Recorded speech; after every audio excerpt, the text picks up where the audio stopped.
medyo napagod ako. I'm sorry. Kasi kauwi ko lang galing Park Mall. And talagang napagod ako.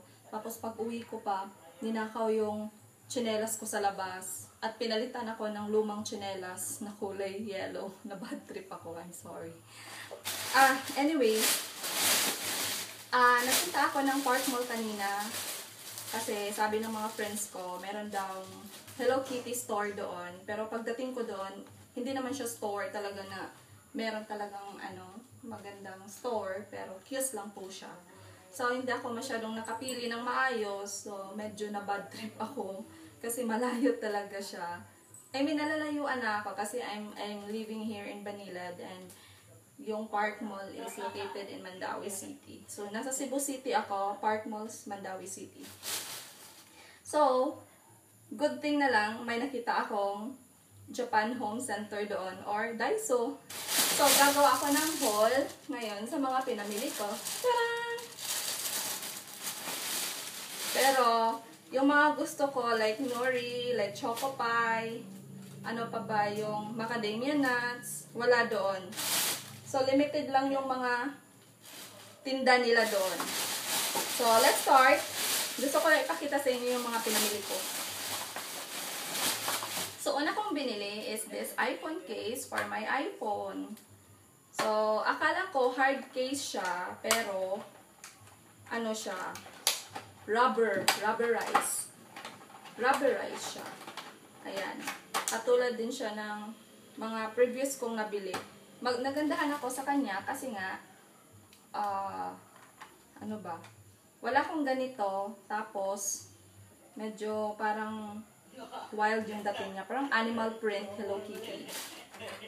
So, I got this for 88 pesos. Ayan. 88 pesos. Next was this one. This is multiple plastic tray.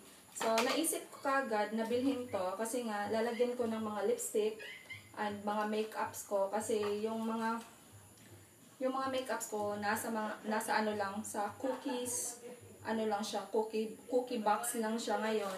And medyo marami rin akong nabili na. So, masikip na po sila sa lalagyan ko. So, why not, diba?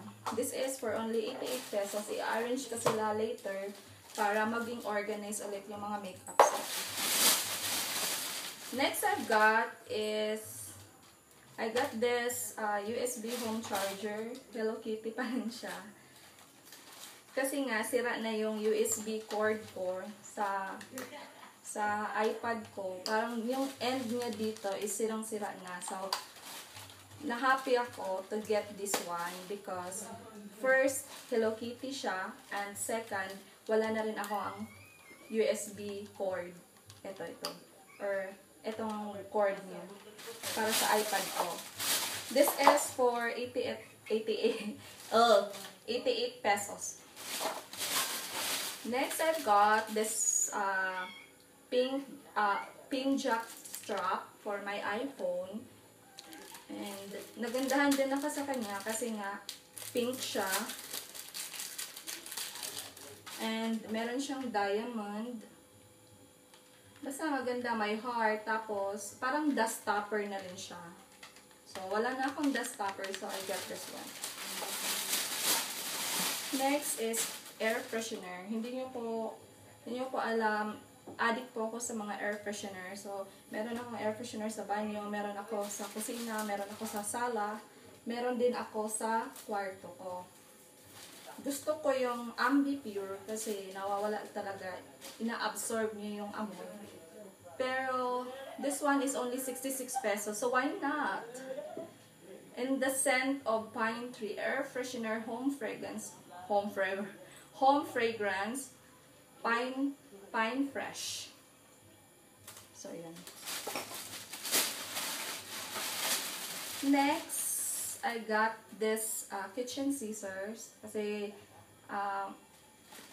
medyo dull na yung ano ko. Ano ba dull? Ano ba yung tamang term? Parang, ano ba yun sa Tagalog? Parang hindi na masyadong nakakat yung kitchen scissor ko. So, hindi na siya, parang hindi na siya nagagamit, itatapon ko na yun. So, bumili na ako ng bago.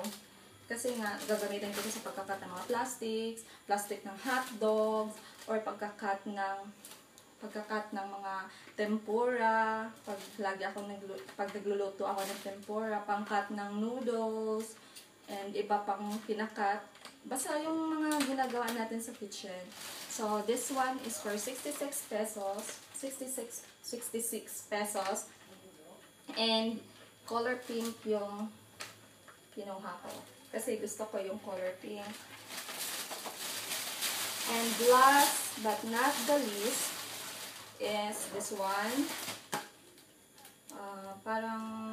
This is a glass container or glass pitcher.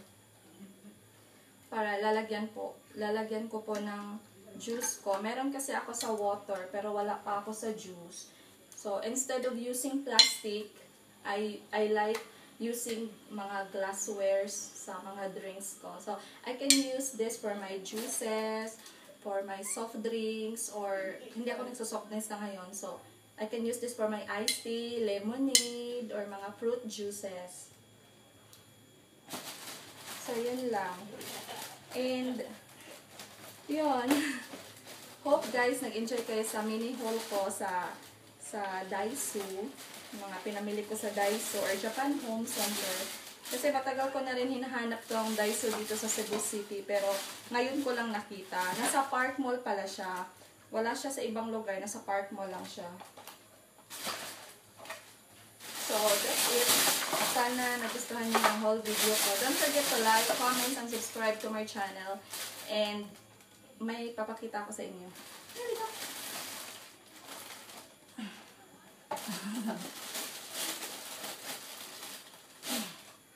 So, meet my cat, Nobita. Di ba nakita niyo na siya sa one of my video? So, ayan. Suot niya na po yung binili ko sa kanya, yung 90 pesos na color band na medyo may bell. Parang may bell. Aray! Na may bell. So, ayan lang. Kasi hindi ko pa kasi napakita sa inyo na suot niya yung nabili ko dun sa BTC, sa Cebu Veterinary Clinic. So, yun na po. Sana po nagustuhan niyo yung whole video ko. Thank you for watching. Bye! See you for my next video. See you in my next video. Bye-bye!